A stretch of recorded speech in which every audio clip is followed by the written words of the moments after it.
Taoiseach, a leading paediatrician has issued a stark warning about the dire impacts of child homelessness. Dr. Aoibhinn Walsh said children are presenting with rickets, anaemia, faltering growth, extreme tooth decay and skin conditions like scabies. Children with autism or intellectual disabilities experience additional trauma from overcrowded, noisy emergency accommodation. She told the Irish Times they may be non-verbal, fecal smearing in hotel rooms, bedwetting, refusing to eat and not sleeping. Taoiseach said there is an enormous body of research that tells us that homelessness is disastrous for children's health and well-being. As far back as 2019, a study from the RCSI warned that 40% of homeless children experienced clinically significant mental health and behavioural difficulties. At the time, that report rightly garnered major headlines and media attention. It was also raised repeatedly in this House. 5 years later, and Dr. Walsh's warnings about the catastrophic impact of homelessness on children have actually largely gone under the radar. She's concerned that as a society we are becoming numb to the appalling damage being done to children. Why? Because under this government, thousands of children in homelessness is increasingly viewed not as a crisis, but as the norm.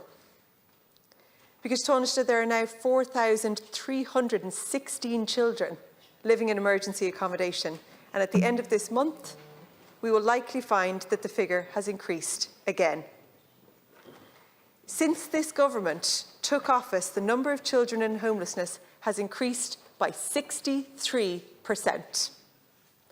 Never before have so many children in the state been without a secure home. And never before have children been spending so long in emergency accommodation. Of the nearly 1,500 families in emergency accommodation in Dublin in May, 26% of them had been homeless for 2 years or longer. Because once families enter homelessness, it's getting harder and harder to get them out. That is why we must stop children and families becoming homeless in the first place. Taoiseach, the new Labour government in the UK have said that it will ban no-fault evictions. This will leave us as one of the few countries in Europe where these evictions will still happen. Nobody who is a good tenant and who is paying their rent should be made homeless. If you really want to tackle child homelessness, prevent more children going into homelessness in the next week, in the next month, over the recess, why won't you stop this from happening? Will you introduce a no-fault eviction ban? Because I think that could will make the situation even worse. I think supply is the key. And first of all, I want to acknowledge that without question, homelessness and emergency accommodation can be very detrimental to children's health and to people's health in general, but particularly children. And there's no argument there. And the response is not one of the norm. Rather, it is one of a multifaceted approach to, first of all, prevent people from becoming homeless in the first instance, and particularly families, and then secondly, exiting families and children in particular from homelessness as quickly as possible.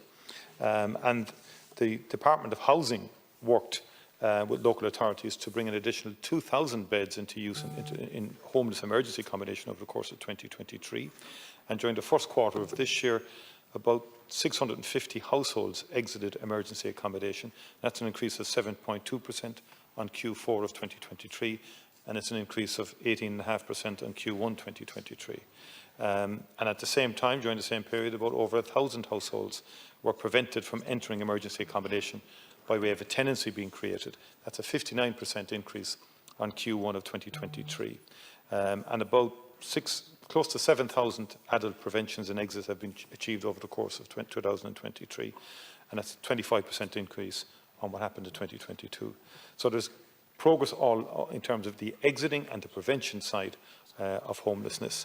And that will continue. The tenant in situ acquisition scheme has been particularly effective. with about number of preventions achieved increasing by more than 45%, partly as a result of the introduction of that scheme.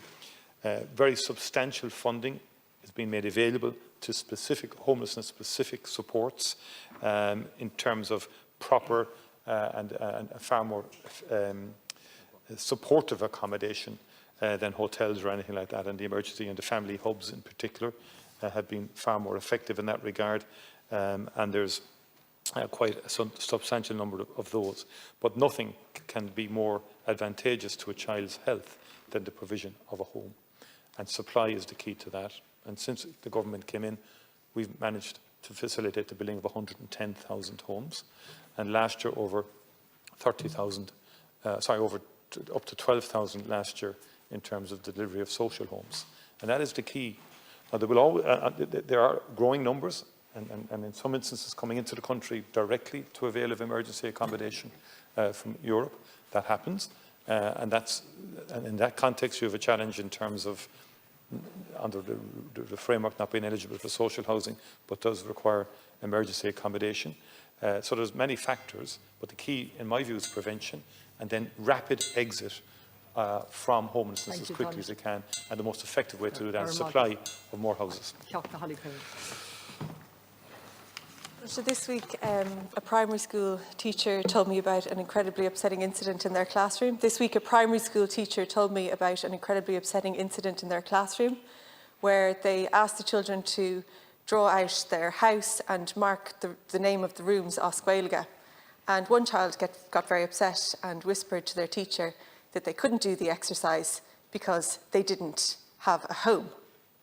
That is one of the 4,316 children who are homeless. The damage that's been caused as a result of this will be lifelong.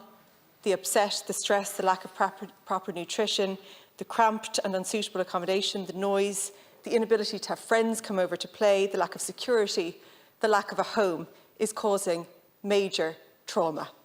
And you'd swear from your reply that there wasn't a 63% increase in child homelessness since this government took office. Where is the urgency? That with that backdrop and that context, you just dismiss the desperate need for a ban on no-fault evictions without being able to explain why Ireland is so different to every other country in Europe is outrageous. Thank you, Deputy. Taoiseach, you say banning evictions for people who pay this rent would cause chaos or make the situation worse. Can you explain how it's the norm across Europe and Ireland is somehow different? Deputy, I don't dismiss anyone's arguments. I don't dismiss any issue. And I think there should be an acceptance and an acknowledgement that elected representatives in this House, irrespective of party, have the same degree of concern and urgency about the homelessness crisis and housing crisis as you do or anybody else do. And this attempt, and what I would say is that part of the issue in terms of how the, and if you look at the Housing Commission, report, for example, it talks about the reactive policies of the Oireachtas and governments, it says, to the rental market. I would include the policies of your party as part of that reactive approach, which would reduce the amount of rental properties available, which would make the housing supply problem worse, and which would make the homelessness issue worse. We have witnessed over the last while an increased number of people exiting the rental market, as in terms of people with houses or who had houses for rent pulling out because of the kind of initiatives and proposals that you've put forward. We need to expand the rental market and the supply in the rental market, not depress it. And we need to do that on a number of fronts. Thank you, Taoiseach. We're moving